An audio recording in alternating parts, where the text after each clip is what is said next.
Hello, my name is Emma, and I will be showing you how to insert a picture and how to wrap text in Word 2013.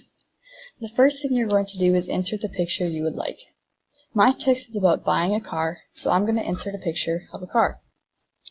To insert a picture, you will go to the Insert tab,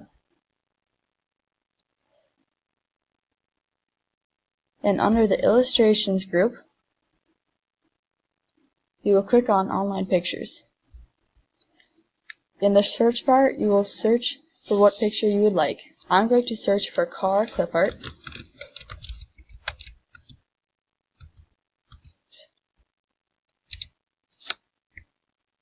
Then I'm going to scroll through the pictures till I find the one that I like.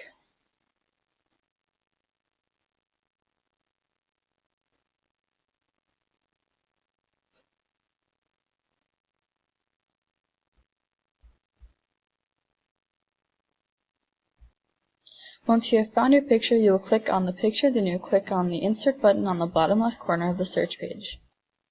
Then you can resize the picture to the size you would like. I'm going to make my picture pretty small to match my text.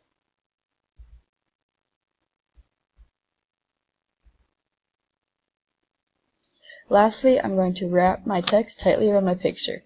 The wrap text function allows you to place text behind an image, in front of an image, or around an image. I'm going to be wrapping text around my image.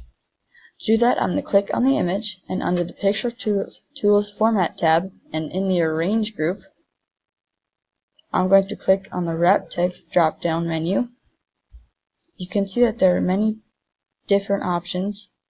I'm going to be using the Tight option. Now you can see that the text has moved around the picture.